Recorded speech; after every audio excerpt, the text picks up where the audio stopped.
This one was also approved on July 2nd by the board, and it's highlighted in green for you. The highlight means that it was reported, but there's a discrepancy. It is not being paid for the month of May, which is the 1,600 LA 32 flyer, LA 32 postcards, LA 32 poster, LA 32 brochure from Access Print and Copy. That is going to be paid in the month of July for this year's fiscal year. Dunn is going to credit us this amount only due to the reason the paperwork was turned in, demand warrant was turned in on time. So they will credit us that, and they will give me an email to confirm that 1,600 will be credited back to us. But they paid that on July with this year. The purchase of one new lock, 1961, was also not processed for the month of May, so that'll be processed in July as well. And the auto deduction, the maintenance, once again, Aaron did not turn in his invoice on time, so that'll be processed in July. And the clarification will be in the front of attachment B, where it reads new clarification.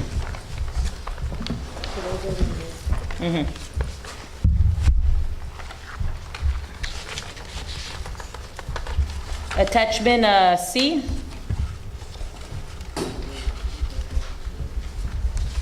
Attachment C1.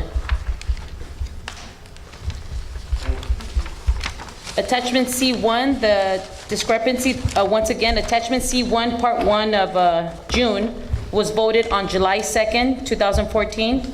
And you have it highlighted in green, special meeting June 9th at 6 p.m. Senior Center Sam did not turn in his invoice as well.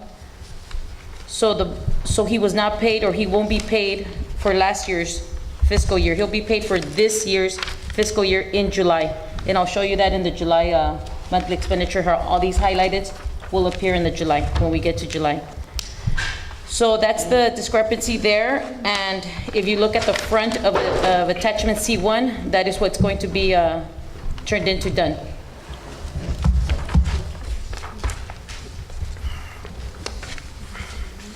The next one is attachment C2.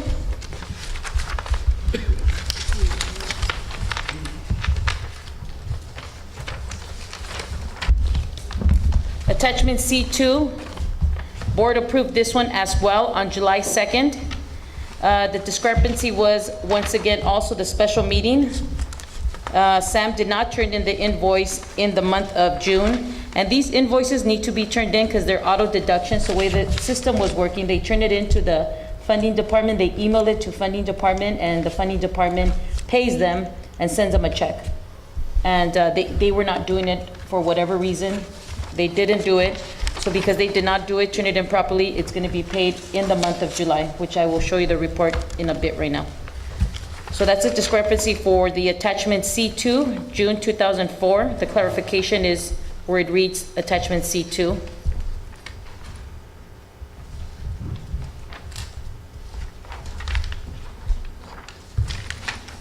Attachment C3 is part 3 of June. We have not voted for this one, so we will need to be voting that once I read it to you. Attachment 3C, board needs to approve this one. This is the ink for the printer from Printing Technology, $172.70. Commercial coffee maker from Office Depot, $84.80. Canon Prixma printer from Office Depot, $163.49. Philips voice recorder digital from Office Depot, $163.45. One planner weekly appointment 8x11 color black from Office Depot, $23.97. Two laptops from Dell, $1,650.36. Three Office Professional Plus 2013 software program from CompuCom System, $984.60. 8 boxes of A4 8.5 by 11 white copy paper From Libert Paper, $242.59. And the wireless projector from Office Depot, $651.81. Your total for attachment C3, part 3 of June is $4,137.77.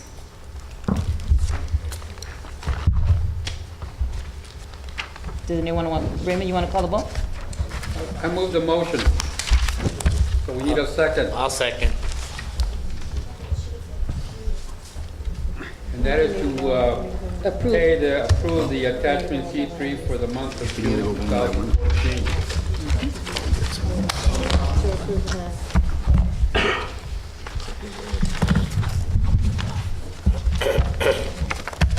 Do we have any comment? Are there any public comment cards for that? There's no public comment. No, there isn't. I didn't turn in one, so I won't write out a card, but I would like to comment on this. You're on item 4? Yes. Yeah, we don't have one unless, No, there isn't. Did you put it in there? No. No. Only for Okay. number 3.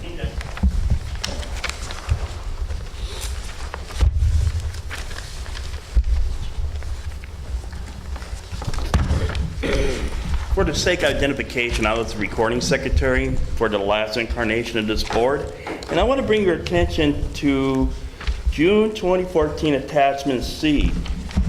One of our responsibilities that we thought was important to make sure we maximize our money being used on community entities, not for ourselves. And I want to bring your attention to 7 meetings at $100 apiece at Cesar Chavez Elementary School. I would like to know, when did this board approve, first of all, an agreement with the school to have meetings at that location, and who voted to approve the monetary allocation? It's one thing to have the meetings at location. Generally, in our last board, we worked our butt off to make sure that the board didn't incur any other costs for our meetings to service the community and hear the community. But now, we're having meetings, and then we're asking to pay for it later. So also too, if there's board members who have an association with a group called the Friends of Cesar Chavez Elementary, they should, for the record, declare their possible conflict of interest of voting on this issue, because this doesn't tell me here what account the money is going to end up in. Thank you. thank you. Is there any other public comment on this item?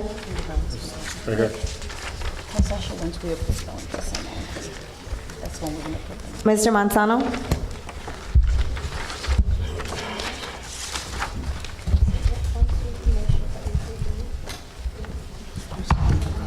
Good evening, directors. Speaking for item number 4, my name is Anthony Manzano. Exactly what the previous stakeholder mentioned before me speaking at this point, I was the previous treasurer for LA 32 Neighborhood Council, and prior to that, I was the vice president and president. Understanding what the bylaws indicate, it says that all transactions above $50 require, which means mandate, that you guys vote for this.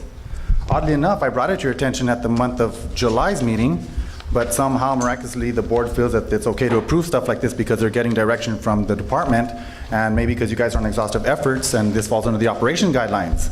Nonetheless, it's still an expense of taxpayers' money. That means you guys have to vote. Without a vote, this is not approved. Thank you. Thank you, Mr. Manzano, and that's all. Yeah, that's it. Does anybody on the board have any questions? Sasha? Okay, so the vote we're about to make right now, I just want to double check. It's a sweeping motion from A through D, right? Or we're individually approving A through D? No, that was just a clarification, because we already voted for that, so it was just a clarification of the discrepancy. We're about to vote for is part 3 of June, which was the ink, the coffee maker, the one that I just read, Okay. item by item. A1. So and we don't need to reapprove the other ones that we made edits to, right? It's fine. Okay. That is It's just, the issue it's just a at hand right clarification, now. yeah. Okay, cool. Thank you. Anybody else on the board have any questions? All right, I have the same question. clarification? I have the same question in regards to the Chavez. The same question as? The same question as to how that was approved and when are we supposed to pay these $700 out? Well, it's my understanding that it's an operational cost, and the application goes straight to the department, the Department of Neighborhood Empowerment. So these are also added to our July expenditures? No.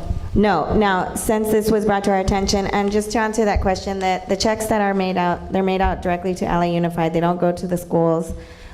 We don't even know that the school gets any portion of it. After we saw. There's the application, it goes to LAUSD. It doesn't go, LAUSD rents different facilities, and it's an application straight to LAUSD. And that So the money application check was is made- given from the department. So my question is, when are these $700 going to get paid? They got paid already from last year's budget.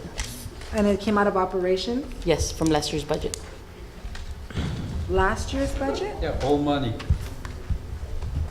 And since then, we've been very diligent about using places that don't charge fees. Angela? I just want a clarification. Can you hear me? No. I just want clarification on it. I hear you. When did the board approve the Cesar Chavez Elementary expenses? Because I know that, I get that several times. I'm hearing it wasn't, do we have minutes to support it? And how is Dunn paying for it? What documentation? Because before, they always requested the minutes to be attached. So I understand it's operational, but I just want to be clear, did this get approved through the board, or are we just making an exception because it didn't get approved through the board? Now, you're talking when you ask approved through the board, you mean prior to using the facilities? Yes. It's my understanding that that didn't happen. Okay. The facility was being used, and then an application was, Michelle, do you know who the name of the person at Dunn was? The bylaw states that each chair from each committee, at their discretion, they use the location and the time. Correct. It says that on the bylaws, to use at your discretion, the chair gets to choose where they want to have their meeting. And when this was given to Dunn, they said it's an operational use, and it will go through the LA Unified District. Okay, I have a question on that, and maybe Lisette can help us Yeah, that's what clarify I'm this, thinking. because it's over $50, it required board approval. Even when we have our meetings here, wherever we have our meetings, it requires board approval. So I can understand there may have been miscommunication, because I'm also the chair of the Land Use Committee. We do set our locations, but we always try to do it at a location that we don't get charged to try to save these particular costs. So is this the proper process that it went through, or was this an exception that Dunn has made to make these payments? So it's more of an exception because you are an exhaustive effort. Okay. We pay operational expenses. If for the future you would all like to require that all meeting facilities not be an additional cost, that's up to the board to decide that. So just to clarify, so Dunn made an exception, but this should have gone through the board. It should have been approved prior to the location being used, correct? If that's your process, yes, but again, because you're an exhaustive effort, we pay operational expenses. I understand that part, Lisette. My question, though, to Dunn is, because I can have the meeting at another location and I could charge it $500, I'm not going to come back to the board and say, I wanted to have it at the Hilton Hotel, so I want to pay $500. My question is, should this have been brought to the board for approval? And I know what you're saying, operational costs were unexhausted effort. So if I go to the Hilton and use their conference room, will you pay for that cost? That's something that you should be asking your board. We pay operational expenses. I'm sorry, Lisette, this is just really confusing to me and frustrating, because there's very much confusion. I understand you made an exception, but it should have gone through the board, correct? If that is your process, yes. And it didn't. So what, did it depend on who the board member was that Dunn made the exception?